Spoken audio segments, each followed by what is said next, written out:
पत्रकार परिषद म्हणावं, दसरा मेळाव्याचं एक दुसरं रूप म्हणावं की गल्ली बोळ्यात होणारी भाषणांची मालिका म्हणावं. कारण माझी अपेक्षा होती की या पत्रकार परिषदेत किंवा या मेळाव्यातून कदाचित माझ्याकडनं काय चुकीचं कृत्य किंवा माझ्या निर्णयात काहीतरी चुकीचं झालं होतं का, काय घटनाबाह्य झालेलं का, नियमबाह्य झालेलं का, हे कदाचित दाखवण्यात येईल. परंतु राजकीय भाषण आणि केवळ संविधानिक संस्थांविषयी चुकीचे शब्द वापरणं, शिवीगाळ करणं या व्यतिरिक्त काही एक झालं नाही. राज्यपाल फालतू माणूस आहे. राज्यपाल ही एक संविधानिक संस्था आणि पद आहे. त्यांच्याबद्दल असे उद्गार वापरले गेले. सुप्रीम कोर्ट यांच्याबद्दलही टेंबू असा शब्द वापरण्यात आला. अध्यक्षांचं तर प्रेम दिसूनच आलं किती आहे अध्यक्षांविषयी.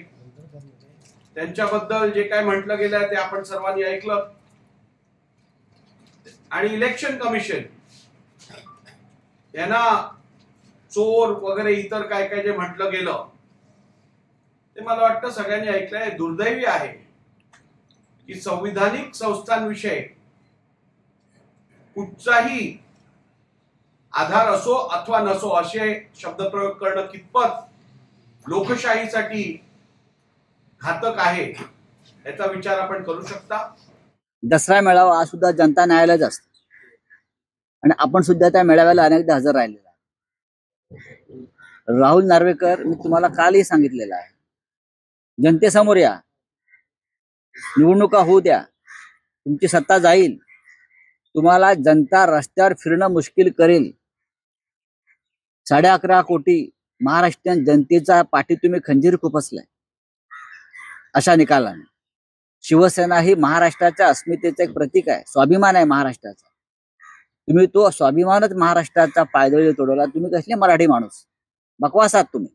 लोकसभेच्या जागा होत्या मुंबईच्या, त्या युतीमध्ये भाजप 3 आणि शिवसेना 3 अशा वाटप व्हायचं. मात्र आता भाजप 4 जागेवर लढवणार आहे आणि शिवसेना एकनाथ शिंदेची, त्याला 2च जागा मुंबईतून ते सुद्धा कमळाच्या चिन्हावर.